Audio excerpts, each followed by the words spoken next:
चाहे बारिश हो या लू या फिर पाला, फूलों व सब्जियों की फसल को इनसे कोई नुकसान नहीं। इसके लिए पॉली हाउस तकनीक उपयोगी साबित हो रही है। हमारे प्रदेश के युवा किसानों की रुचि इन दिनों फूलों की खेती की ओर लगातार तेजी से बढ़ रही है, जो कि यहाँ के किसानों की आर्थिक स्थिति को मजबूत करने के साथ साथ राज्य के विकास में भी कारगर साबित हो रही है। इसी के अंतर्गत आज हम आपको जानकारी देने जा रहे हैं पॉली हाउस में लिलियम फूलों की खेती के बारे में, जिसकी विस्तार से जानकारी दे रहे हैं international horticulture innovation and training centre Durgapur Jaipur के सत्यनारायण चौधरी।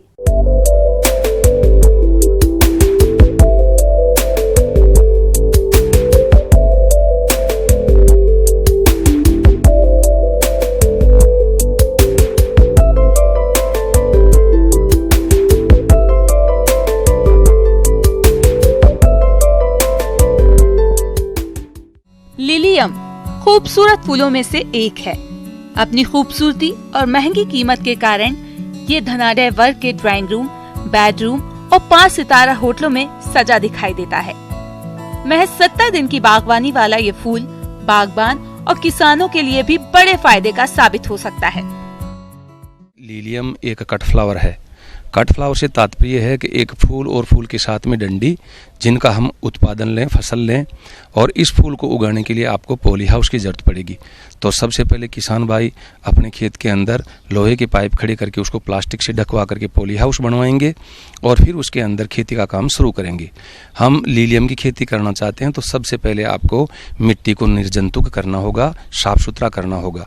तो सबसे पहले आप अपने पॉली हाउस के अंदर छोटी छोटी क्यारियाँ बना करके और उसके अंदर पानी दें। पानी देने से आपका जो ज़मीन के अंदर कीड़े की अवस्था, जिसको हम प्यूपा बोलते हैं, वो है, और बीमारी की अवस्था जो स्पोर है वो पड़ी हुई है, वो सॉफ्ट होगी। और सॉफ्ट होने के बाद में हम एक फॉर्मल्डिहाइड नाम की दवा आता है, उस दवा से हम इस ज़मीन को उपचारित करेंगे। 1008 स्क्वायर मीटर एरिया है तो 75 लीटर फॉर्मल्डिहाइड हम काम में लेंगे। इस 75 लीटर फॉर्मल्डिहाइड को 750 लीटर पानी के अंदर डाल करके घोल बना करके हम ड्रेंचिंग हमारे ज़मीन का कर लेंगे। ड्रेंचिंग करने के बाद में उस खेत को हम पॉलीथीन की शीट से ढक देंगे। 5-7 दिन बाद में पॉलीथीन को हटा करके हम क्यारियाँ बनाएंगे। क्यारियाँ बनाने में ध्यान ये रखना है कि 100 सेंटीमीटर चौड़ी क्यारी, 50 सेंटीमीटर उठी हुई, दोनों क्यारियों के बीच का रास्ता 40 सेंटीमीटर, इस हिसाब से हम क्यारियाँ बनाएंगे। ध्यान ये रखेंगे कि क्यारी के किनारे पर पोल आए, आपका पोल चलने वाले रास्ते में, जिसको पाथवे बोलते हैं, उस पर भी नहीं आए और क्यारी के ऊपर भी नहीं आए। जब आपकी क्यारियाँ तैयार हो जाती है तो आपको पौधों की जरूरत पड़ेगी। तो इसके अंदर हम पौधे लगाते हैं, अलग अलग वैरायटीज आती है, एशियाटिक आती है और दूसरी वैरायटी जो आती है, इनमें से आपकी चॉइस कौन सी, आप किसको पसंद करते हैं, आपके यहाँ का मार्केट किसका ज़्यादा है, उसके आधार पर आप इन वैरायटीज़ को खरीद सकते हैं। एशियाटिक प्रजातियों में सफेद, अलास्का, नवोना, सैंडकेयर, नारंगी, इलिट, एप्लिड्यून, कंपास, पीला, कनेक्टिकट किंग, ड्रीमलैंड, पोलियाना, सनरेज, लाल, एंजेटमेट, गुलाबी, मोंटेरोजा, टोस्काना।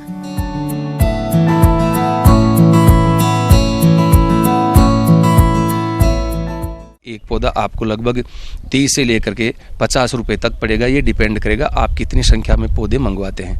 आप ज़्यादा संख्या में मंगवाते हैं तो थोड़ा सा प्राइस डाउन हो जाएगा, और आप कम मंगवाते हैं तो प्राइस आपका बढ़ जाएगा। पौधे आपने लाए और जो क्यारियाँ आपने बना रखी है, आपके जो पौधे आएंगे वो टिश्यू कल्चर से, वो पौधे तैयार किए हुए पेपर प्लग में आएंगे। इस पेपर प्लग को आपको यूं का यूं ज़मीन के ऊपर लगा देना है, यानी नीचे वाला जो पोर्शन है उसको आप ज़मीन के अंदर रख देंगे। यदि हम 1008 स्क्वायर मीटर की बात करते हैं तो 1008 स्क्वायर मीटर के अंदर आपके लगभग इसमें 24 से लेकर के 30 पौधे पर स्क्वायर मीटर लगते हैं। 24 से 30, यदि 24 पौधे लेते हैं तो 1000 का लगभग 24,000 हो जाएगा, और यदि 30 पौधे लगाते हैं तो 30,000 पौधे हमारे हो जाएंगे। लगभग ये रहता है। तो आप डिस्टेंस कितना रखते हैं, पौधे से पौधे की दूरी आप 17 सेंटीमीटर रखते हैं या 20 सेंटीमीटर रखते हैं, ये डिपेंड करता है थोड़ा सा हमारा सोइल किस टाइप का है। जहाँ से उस दिन आप पानी पिलाएंगे। लिलियम की बिजाई के तुरंत बाद 21 दिनों तक टपका सिंचाई के तहत पानी दिया जाता है। सर्दियों के दिनों में 1 दिन का अंतर भी रख सकते हैं। लगातार देखरेख और उचित पानी देते रहने के बाद 60 से 70 दिन में लिलियम खिलता हुआ नजर आता है। लिलियम के पौधों से फूल प्राप्ति के लिए समय समय पर उचित मात्रा में पोषक तत्वों का प्रयोग करना चाहिए, जिनकी पूर्ति के लिए 19-19-19 उर्वरक की 2 किलोग्राम मात्रा सप्ताह में 3 बार 1 दिन के अंतराल पर देना चाहिए। साथ ही सप्ताह में 3 बार 00-13-45 उर्वरक की 2 किलोग्राम मात्रा सप्ताह में 3 बार 1 दिन के अंतराल पर देना चाहिए। जैसे ही डंडी आता है, डंडी के ऊपर आपके 3 फूल भी हो सकते हैं, 4 फूल भी हो सकते हैं, ये वैरायटी पर डिपेंड करेगा। आपका जो फूल है, फूल के जॉइंट पर, यानी कि उसमें जो धारी सी बनी हुई है, वहाँ पर लगभग पीला सा कलर आना लग जाए, इसका मतलब है कटाई की वो ठीक अवस्था है। आप सिकेटर से उसका कटिंग करें। कटिंग करने में ध्यान रखें कि आपके पास में एक छोटा डिब्बा होगा, उसके अंदर पानी होगा, उसमें बाविस्टिन नाम की दवा डली हुई होगी, उसमें सिकेटर को आपने डिप किया, उसको थोड़ा सा निर्जंतुक किया और उससे आप कटिंग करते हैं। तो एक पौधे में यदि कोई बीमारी है, स्टेम में बीमारी, वो दूसरे में नहीं फैलती। आपने कटाई किया तो थोड़ा सा ग्रेडिंग वगैरह कर लें। आप ग्रेडिंग के लिए आप 10-10 के गुच्छे बना लें। तो उसमें ध्यान ये रखें, 60 सेंटीमीटर जिनका स्टेम लेंथ है उनको आपने एक जगह किया, 70 सेंटीमीटर वाले एक जगह किया, 80 वाले एक जगह किया। ऐसे आप अलग अलग स्टेम्स को अलग अलग जगह रखते हैं तो वहाँ पर आपको प्राइस अच्छा मिलता है। ऑन एन एवरेज हम बात करते हैं तो 15 रुपये से लेकर के 50 रुपये तक इसका रेट जाता है। अच्छा सीजन है, उस टाइम में आपके 50 रुपये की एक डंडी भी जा सकती है, लेकिन नॉर्मल हम बात करते हैं तो 15 रुपये 16 रुपये के आसपास एक डंडी अपने को प्राइस दे जाता है।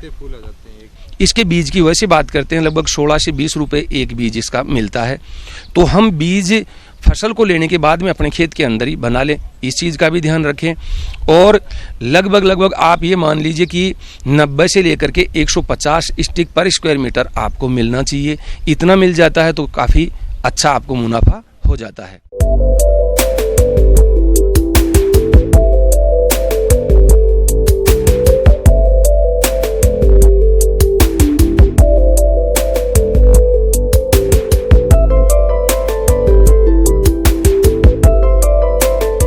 चलिए अब रुक करते हैं अगली कड़ी की ओर।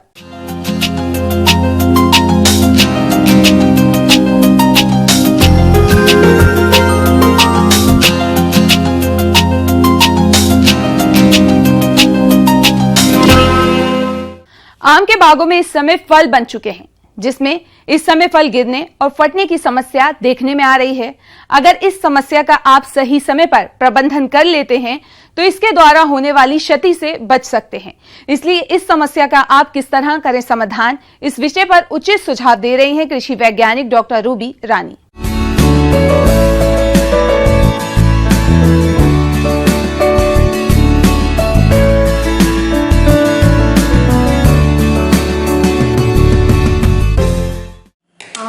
सबसे बड़ी समस्या आती है किसानों को कि फल गिरने की समस्या। शुरू में जब फल लगते हैं तो किसान बड़े खुश होते हैं कि काफ़ी अच्छी फलन होगी, लेकिन जैसे जैसे फल बढ़ता जाता है देखते हैं कि वो फल गिरने की संख्या बहुत ज़्यादा हो जाती है और बहुत कम फल, पकने के समय में बहुत कम फल उन्हें मिल पाते हैं। तो सबसे बड़ी समस्या आम में है फल गिरने की। ये फल गिरने की समस्या के बहुत सारे कारण हैं। सबसे बड़ा कारण है कि बगीचे का समुचित प्रबंधन सालों भर नहीं होता है। फल लगने के बाद सीधा किसान सोचते हैं, बागवान हमारे सोचते हैं कि उसमें फल जो हैं वो टिके रह जाए। और फल गिरने के और भी अन्य कारण हैं, जैसे तेज हवा चलना, पूर्ण रूप से निषेचन की क्रिया नहीं होना, जल की कमी होना, जल और पोषण के लिए फलों के बीच में आपसी स्पर्धा होना, आंधी चलना, उसमें काफ़ी आंधी और परसे पड़ते हैं, ओले पड़ते हैं, तो वो भी बहुत बड़ा कारण होता है फल गिरने का। इसके अलावा पौधों का समुचित पोषण प्रबंधन ना होना फल गिरने का प्रमुख कारण है। ऐसा देखा गया है कि जितने भी फल आम में लगते हैं उसका 5% से कम भाग मैच्योरिटी तक पहुंचता है। लगभग 90 से 95% फल जो है वो गिर जाता है। आरंभिक अवस्था में जो फल गिरते हैं उसको तो हम प्राकृतिक रूप से वो गिरते हैं, उसको तो हम नहीं रोक सकते हैं। इसलिए आरंभिक अवस्था में जो फल गिरते हैं वो प्राकृतिक अवस्था में गिरते हैं, उनको बहुत ज़्यादा वो नुकसानदायक नहीं होते हैं। लेकिन आरंभिक अवस्था के बाद जो फल गिरते हैं वो आर्थिक रूप से वस्तुतः बहुत नुकसान पहुंचाते हैं। और मैच्योरिटी के पहले, जो पकने के पहले वाला जो गिरने की स्थिति होती है वो तो सबसे ज़्यादा नुकसान पहुंचाते हैं। फलों का फटना एक गंभीर समस्या है। ये समस्या उन स्थानों पर अधिक होती है जहां मौसम गर्म और सूखा रहता है। साथ ही दिन और रात के तापमान में अधिक उतार चढ़ाव होने पर फलों के फटने की समस्या उत्पन्न होती है।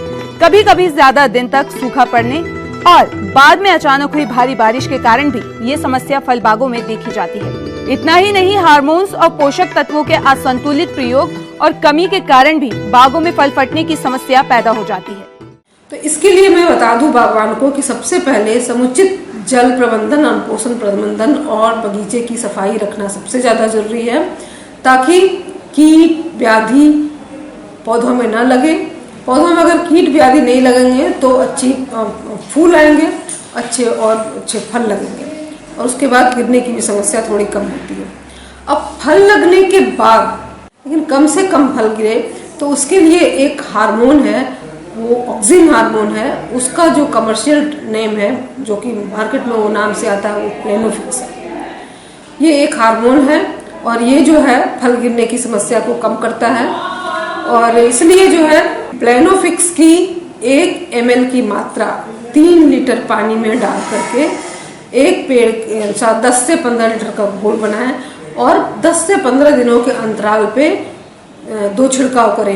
ये प्रथम छिड़काव जब फल मटर के दाने का हो जाए या उससे थोड़ा बड़ा हो जाए तब करें और दूसरा छिड़काव उससे 10 से 15 दिनों के बाद करें।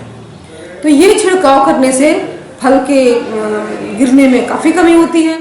फलों को फटने से रोकने के लिए बाग में नियमित रूप से सिंचाई करनी चाहिए। ध्यान रहे कि फल बनने से लेकर फल पकने तक वृक्षों के आसपास उचित नमी हो।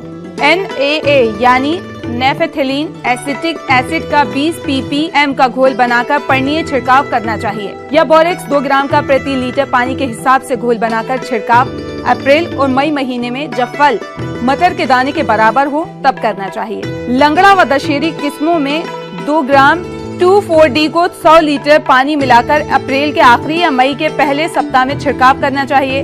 जरूरत के हिसाब से 15 दिन के अंतराल पर इनका छिड़काव दोबारा भी कर सकते हैं। वृक्षों के पास पलवार बिछाने से और बाग के चारों ओर वायु रोधी वृक्ष लगाने से फल फटने की समस्या कम हो जाती है। कभी कभी ऐसा भी होता है कि कीड़े मकोड़े के प्रभाव से भी फल बाद में गिरते हैं। तो जब हम फल गिरने की समस्या जब शुरू होती है तो प्लेनोफिक्स जब हम डालते हैं उसके साथ ही साथ एक कीटनाशक एसीफेट, उसको 2 ग्राम की मात्रा जो है प्रति ml में डाल करके वही मटर के दाने के आकार के बराबर हो जाने के बाद अगर 10 दिन के अंतराल पे 2 छिड़काव कर दे तो कीट के प्रकोप के कारण अगर फल गिर रहे हैं तो उनका गिरना बहुत कम हो जाता है। एक बात किसान भाई और बताना चाहेंगे कि जब भी आप छिड़काव करें उस पर कोई स्टिकर उस पर अवश्य डालें। अगर आपके पास कोई उस तरह का स्टिकर उपलब्ध ना हो तो 5 से 7 लीटर पानी में एक छोटा शैम्पू का पाउच डाल दें, वो भी स्टिकर का काम करता है। दवा के साथ आप उसको भी डाल सकते हैं ताकि आपकी दवाई की जो है वो ज़्यादा अवशोषण हो सके पत्तियों द्वारा और ज़्यादा प्रभावशाली हो सके। ये है हमारा आम गिरने के समस्याओं का समाधान। बढ़ते हैं अगली प्रस्तुति की ओर।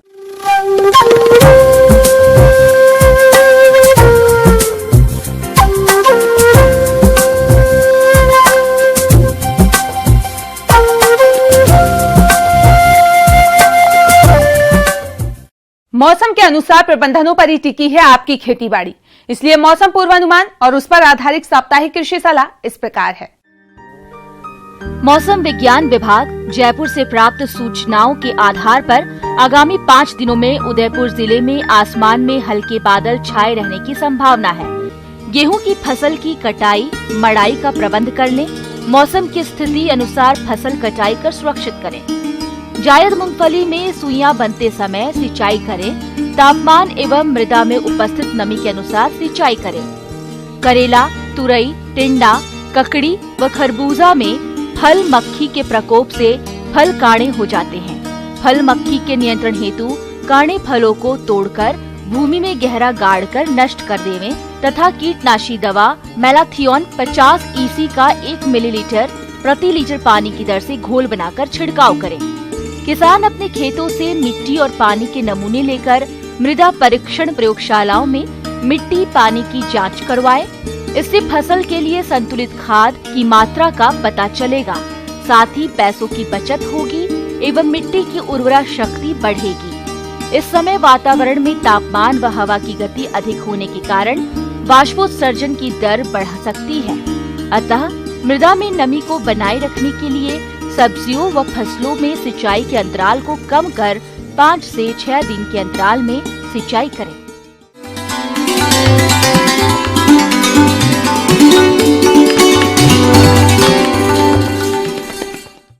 अन्नदाता निशुल्क फोन संपर्क सेवा के माध्यम से आपके द्वारा पूछे गए प्रश्नों में से 1 या 2 महत्वपूर्ण प्रश्न हम अपने कार्यक्रम में शामिल करते हैं। इसी के तहत आज का चयनित प्रश्न और उसका जवाब इस प्रकार है। निःशुल्क अन्नदाता हेल्पलाइन में आज हमने जिस प्रश्न को शामिल किया है उसे पूछा है। माजीपुरा जिला जयपुर के मानवेंद्र यादव ने आपने नवजात बछड़े बछड़ियों की देखरेख और प्रबंधन के बारे में जानकारी चाहिए है, तो इसके लिए देखिए कार्यक्रम का यह अंश।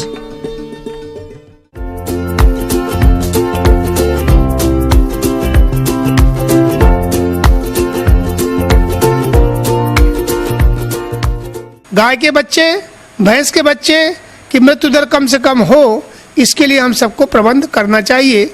उसके बारे में हम आपको जानकारी देना चाह रहे हैं। मुख्य रूप से गर्मी के मौसम में, अभी गर्मी का मौसम हमारा शुरू हो गया है, अगर पशु गाभिन है और बच्चा देने के पहले, प्रसव के पहले से ही हमको ध्यान देना पड़ेगा। तो किसान भाइयों, जब पशु गाभिन हो गया है और बच्चा देने के नज़दीक आ गया है, तो आपको उसके रखने का, खिलाने का विशेष प्रबंध करना चाहिए। और ऐसे पशुओं को अलग बाड़ों में रखें, अलग जगहों में रखें तो अच्छा रहेगा, क्योंकि कई बार पशु आपस में जब झगड़ते हैं तो उसके कारण भी बच्चे मर सकते हैं और गर्भपात हो सकता है। हमारे अनेक किसान भाई गाय तथा भैंसों का पालन करते हैं, लेकिन वह इन पशुओं के नवजातों का सही तरीके से प्रबंधन नहीं करते, जिसकी वजह से उनकी शारीरिक वृद्धि अच्छी नहीं हो पाती। तो आप कैसे करें इन नवजातों का उचित प्रबंधन, आइए जानते हैं। इनके अलावा जब प्रसव होने वाला है उस समय विशेष सावधानी रखें, विशेष ध्यान रखें। कई बार पशु बच्चा देते देते, प्रसव करते करते खड़े हो जाते हैं और बच्चा ऊपर से नीचे गिरता है, तो उसके मरने की संभावना अधिक रहती है। तो वहाँ पर आप ध्यान दें। अगर किसी कारणवश प्रसव देते समय पशु खड़ा हो गया है तो आप बच्चे को सहारा दे करके नीचे रख सकते हैं, उससे नवजात की मृत्यु दर बहुत ही कम होगी। इनके अलावा जैसे ही नवजात का जन्म होता है, गाय का तो ये स्वभाव है कि बच्चे को चाटना शुरू करती है और उसको साफ करती है, परंतु नाक के अंदर जो द्रव्य पदार्थ भरे रहते हैं उनसे बछड़े को सांस लेने में काफ़ी तकलीफ होती है। इसलिए आपको चाहिए कि उनके नाक को अच्छी से साफ करें। और इसके अलावा अगर गाय ने या भैंस ने बछड़े को चाट के अच्छे से साफ नहीं किया है तो आप अच्छे से कपड़ा लेकर साफ कपड़े के द्वारा उसके शरीर को साफ करेंगे तो अच्छा रहेगा। बच्चा होने के बाद नाल को साफ करके, नाल को काट करके शरीर से कम 4 इंच नीचे धागा बांधने के बाद नाल काट के उसमें टिंचर आयोडीन लगा दीजिए और इस प्रकार से उनको बीमारी से बचाव किया जा सकता है। इनके अलावा अब मुख्य बात आती है कि बछड़े को दूध मिलना चाहिए, खीस मिलना चाहिए। तो कई बार कुछ बच्चे खीस पीने में देर कर देते हैं, माँ के पास जा नहीं पाते हैं, तो किसान भाई आपको चाहिए कि बछड़े को सहारा देकर माँ के थन के पास ले जाएं, जिससे कि वो दूध पीना शुरू करे। उसके बाद कम से कम 15 दिन दूध पर्याप्त मात्रा में अवश्य पिलाइए और उसके बाद दूध की मात्रा धीरे धीरे आप कम कर सकते हैं।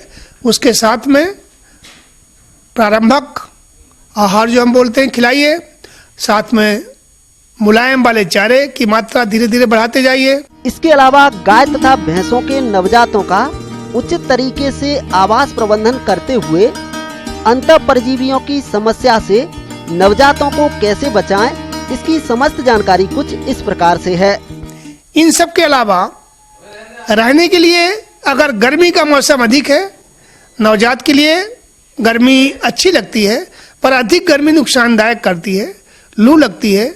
इसलिए आप ऐसा प्रबंध करें कि अगर लू चल रही है, अगर गर्मी अधिक है, तो उनको गर्मी से बचाने के लिए छायादार जगह पे रखें और ऐसी जगह पे रखें जहां लू न लगे, हवा अच्छी रहे छायादार में, तो उनको लू नहीं लगेगी। पेट के अंदर जो आहार पचाने की क्षमता है वो बढ़ती जाएगी, तो दाने के साथ में हरा चारा अधिक खाएगा धीरे धीरे, तो उनको अच्छे पोषक तत्व मिलेंगे, बढ़त अच्छी होगी और उसका भविष्य अच्छा रहेगा। इन सब के अलावा कई प्रकार के पेट के कीड़े भी पैदा हो जाते हैं, परजीवी जिनको हम बोलते हैं, और परजीवी पैदा होने से जो उनको पोषक तत्व मिल रहे हैं वो परजीवी खा लेते हैं। और अगर लगता है कि उसको दस्त हो रही है, मतलब परजीवी हो सकते हैं, तो आधी गोली फिर मेंडाजाल की खिलाइए, उससे फायदा होगा। हाँ, टीकाकरण तो मुख्य रूप से देखिए जब बच्चा बड़ा होता है 6 महीने के बाद ही टीकाकरण की आवश्यकता होती है, और उसके लिए टीकाकरण के लिए आप वहाँ के जो डॉक्टर होंगे उनसे सलाह लें, और मुख्य रूप से जो बीमारियाँ हैं उनके टीकाकरण के लिए मुफ्त में टीका उपलब्ध होते हैं, और टीका अवश्य लगवाएं, क्योंकि अगर टीका नहीं लगवाएंगे तो बीमारी बच्चों में जल्दी आती है और उनकी मृत्यु दर अधिक होती है। और अगर गाय की बछिया है तो हो सकता है 14 महीने 15 महीने के बाद गाभिन होने के लिए तैयार हो जाएगी, और आपको जल्दी ही 9 महीने के बाद बच्चा पैदा होगा और दूध उत्पादन मिलेगा।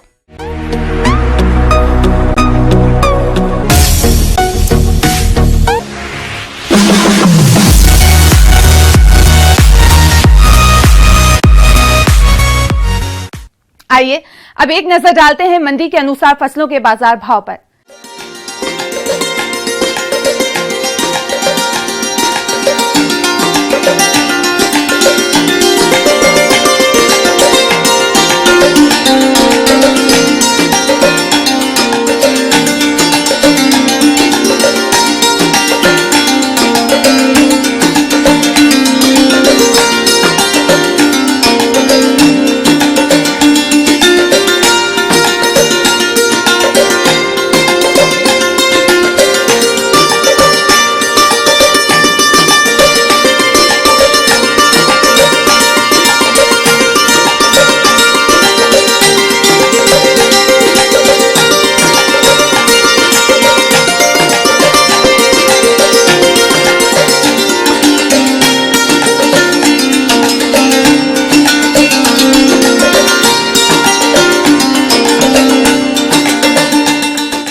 अब आइए देखते हैं कल दिखाए जाने वाले कार्यक्रम की मुख्य झलकियां। कद्दू वर्गीय सब्जियों में कीट रोगों के नियंत्रण के लिए उचित सुझाव।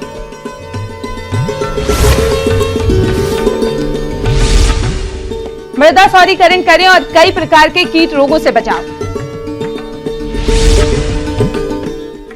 हम ये उम्मीद करते हैं कि आज का कार्यक्रम आप सभी दर्शकों के लिए उपयोगी रहा होगा। किसान भाइयों, अन्नदाता आपकी सेवा के लिए संकल्परत है। कृषि संबंधी समस्या एवं सुझावों के लिए आप हमें ईमेल कर सकते हैं। हमारा ईमेल एड्रेस है p18annadaata@nw18.com। इसके अतिरिक्त आप हमें निःशुल्क हेल्पलाइन नंबर 180041922155 पर सोमवार से शनिवार सुबह 10 से शाम 4 बजे के बीच संपर्क कर सकते हैं। किसान भाइयों, अब समय हो रहा है आपसे विदा लेने का, तो हमारी अन्नदाता टीम को दीजिए इजाजत। कल फिर सुबह 6 बजे आपसे मुलाकात होगी कृषि संबंधित कुछ और महत्वपूर्ण जानकारियों के साथ। नमस्कार।